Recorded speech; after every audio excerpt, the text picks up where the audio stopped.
story of how you came to know Christ, how to tell it well, how you can influence other people to around you to know Jesus Christ. When you think about this, I'll just tell you my own story.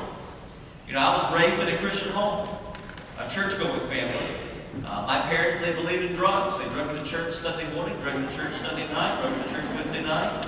We were a family, we had a lot of drugs in our family, lots of dragging to church. We were a very religious family. But I had always grown up thinking, I was in Sunday school all the time, I was in church all the time, hearing all this information is being poured in, knew all the Bible stories, I could recite them perfectly, had all this information, but at heart I was lost. I didn't know Christ. There was a lot of rebellion in my life. And it wasn't until I was about the age of about 13 years old, and we had this preacher come to our church. His name was Billy Smith. He was from Oklahoma, red-headed, fire and brimstone preacher. And he came and he was preaching on the wheat and the tares from Matthew chapter 13. And the wheat, Jesus describes these two different types of people. Wheat are those who are genuine Christians, those who are genuinely born of God. They are the real deal. They're the authentic ones.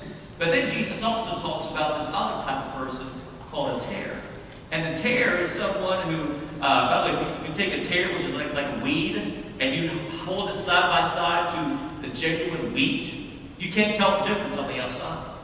Only when you open up the head of that stalk and you see the grains, when you open up the tare, it's empty on the inside. There's nothing there.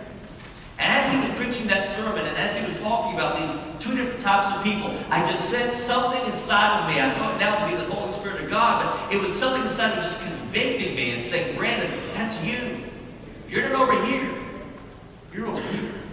You're a tare. You don't know Jesus Christ personally. You've been pretending. You know all the information up here in your head, but you know nothing in your heart. And you've been doing the religious thing for so long, you've deceived yourself into thinking that you're genuine, that you're real, that you're weak, but you're really weed. And can I tell you something? I wanted more than anything in that service. I could not wait for that pastor to shut up so I could come forward and give my life to Jesus Christ. Nothing was going to hold me back there in that pew. I wanted more than anything to give my life to Him and to pray and to ask Him, Lord, please forgive me. Cleanse me of all my sins. I want to be changed. I want to be saved. And can I tell you something radically happened inside of Brandon Park on that day? My life was changed.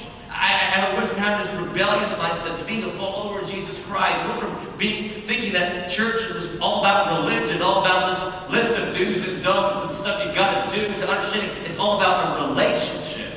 And just a year after that, I wanted to devote the rest of my life to telling everybody that I possibly could the story of how Jesus Christ had changed me and how He could do the same for other people as well. And so that's my story.